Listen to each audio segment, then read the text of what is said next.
Merry ZoomLoom, and a happy new Husis solar cycle. Oh, you don't believe in ZoomLoomism? Well, how is your soul going to be ready for the great quasar shift? Oh, you don't know what the great quasar shift is? Oh, well, this has got to be like a sticky pack of playing cards for you. Hard to deal with. That's why this episode of Banter by the Blender is about holiday sayings and greetings. So, in this episode, I'll be talking about the different holiday greetings that we come across, what they mean to us, and how we can deal with them. I don't want to tell you how to think or what to do, but I do want to talk about what's appropriate and what works and what doesn't work.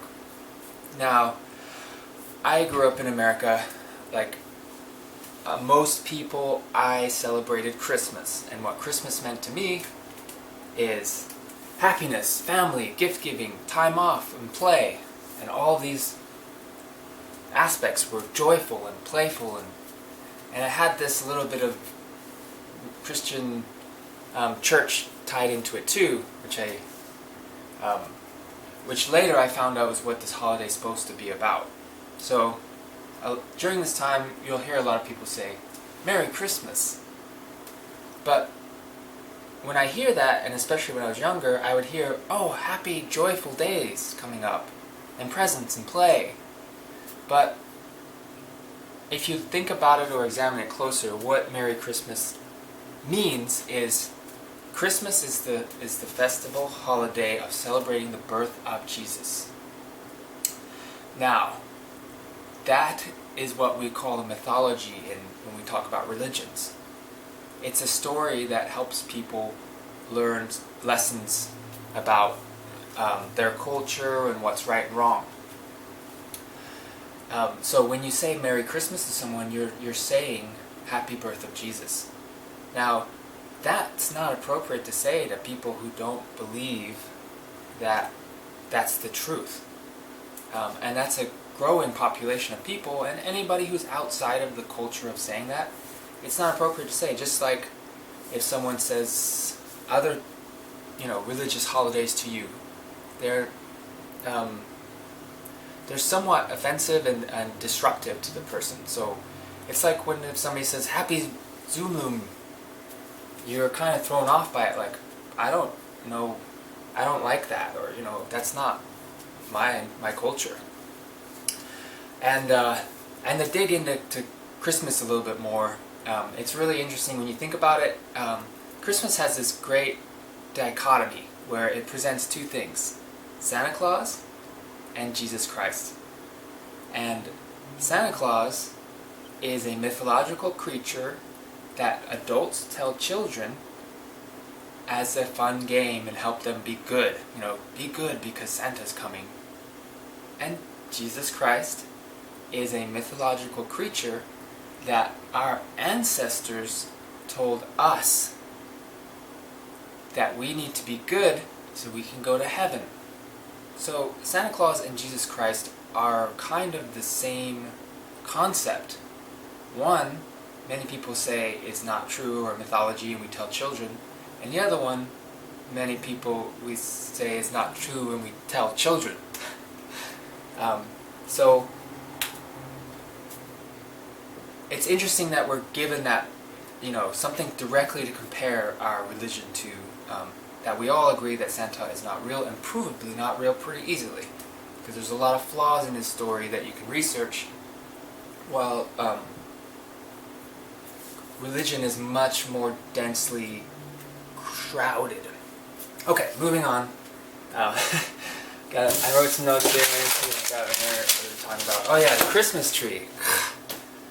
What's the Christmas tree's least favorite month? September. So why is this taking place? People going around chopping down trees and putting them up in their houses for some kind of tradition that doesn't make a lot of sense. You can do a lot of research on it, and I just want to point out that it's a tradition, and you're welcome to do whatever you want in your house, but just ask yourself why you're doing that. And also, when you're in the presence of the tree, you may want to commune with the tree a little bit and try to think about what trees are on this planet, what service they provide us, and how we can protect trees and help them grow and give us oxygen.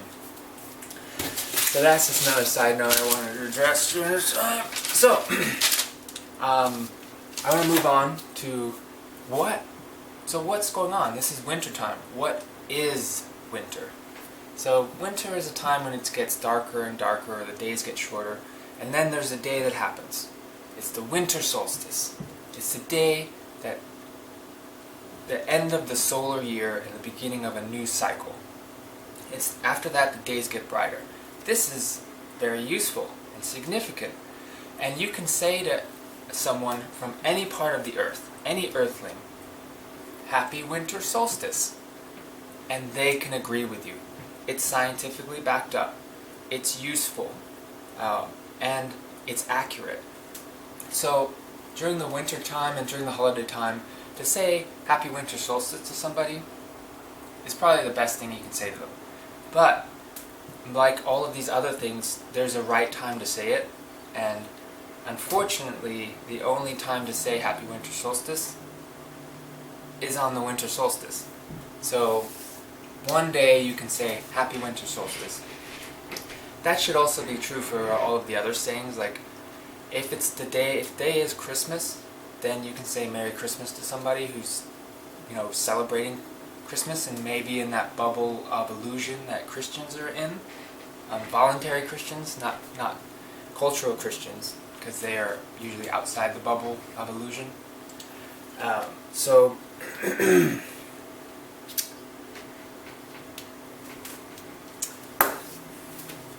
that leaves us in a bit of a dilemma, because if you can't say a religious statement to somebody who's not part of your religion, you can't say winter solstice on a day that's not winter solstice, what's left?